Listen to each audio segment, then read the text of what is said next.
karaa sooshaal miidiyaalee warroonni hojjechaa jirtan hundumti keessanii bakka jirtanitti nagaan waaqayyoo isiniif baay'atu akkam bultanii akkam turtanii akkam ooltanii maqaan waaqayyoo abbaa keenya har'as boris kan galateeffameef kan eebbifamee nuuf haa ta'u akkasuma maqaa isaa waamnee maqaa ishee kan hin daganne haadha waaqayyoo dubaroo maariyaam kan galateeffamteef kan eebbifamte nuuf haa taatu hundumti keessanii baga geessanii baga hundumti keessan jala egaa wal agarree ayyaana gaafoo beekamu guyyaan irraa guyyaa qulqulluu Mikaa'elii hangafa ergamootaa jechuudha. Guyyaan kun ji'a isaatii ji'i isaa yeroo darbee sanee Mikaa'eliin kabajamee inni ammaa kun immoo ji'a isaa jechuudha. Kanaaf waaqayyoo hunduma keenyaa wajjin haa ta'u. Egaa ergamaanni hundumtuu kan isaan irraa uumamanii qilleensaa fi abiddaadha. Daawit irraa kanaaf isaanii daarekshinii illee hin qabanii akka namaa miti dhiira dhalaadha jechuullee hin dandeenyu ergamoonni waaqayyoo baay'ee hin argaman qilleensuma keessa deemu jechuudha. Garuu hojii isaanii fi lafiitii hojjetaa deemu jechuudha. Badiidhaaf illee utuu hin ta'in namoota sodaatan bukkee hin buufatu jedha wangeela keessa. Namoota ergamoota waaqayyoo kabajan sodaatan bukkee isaanis immoo hin buufatu. In fayyisus in eeguse waaqayyoon biraa dhaamsa fudhatanii dhufanii isaanii nurraa nu eegu jechuudha. Ergamoonni waaqayyoo nu eegu kanaaf jenneeti guyyaa Mikaa'elaa kan waamnu guyyaa isaa kan waamnu guyyaa isaatti garuu kan kabajamu eenyudha? Gooftaa keenya Yesuus Kiristoos fayyisaa keenya jechuudha. Kanaaf kabaji isaanii fi hin ta'a. Maaliif qulqullootaa fi ergamoota kan kabaju anis bakka jireenya isaanii bakka isaan dhufanitti nan kabaje jedhee hundumaa nan kabaje jedhee wangeela keessa bakka jiruu fi kabajee fi qulqullummaa isaaniitiin kabajuun barbaachisaadha jechuudha. Egaa guyyaa irraa sirni qiddaasii keenyaa afaan immoo sirni galatoo gara raawwii irra gaheera amma immoo kallattiidhumaan amma faarfattoonni achi as ba'anitti nu immoo faarfannaa tokko mana keessaa faarfannee gara isaaniitti ceena jechuudha. Akkasuma galata waaqayyoo nagaan fayyaan kan nu eege kan tissee kan nu fide qorra utuu hin jedhin dhukkuba utuu hin jedhin kan tissee nu fide isa sababa ta'eef yaa waaqayyo si haa galatu jenna. Galata waaqayyoo kan jedhu faarsuudhaan maqaa abbaa ilmaa afur qulqulluu sada waaqa tokkoon amanne. Galata waaqayyoo guyyaarraa eebbise nu kenne galata waaqayyoo. Guyyaarra eebbise nu kenne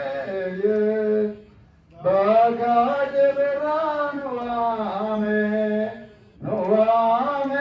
kaayyoonaan nu ga'e bakka jirraa nu waame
Nagara,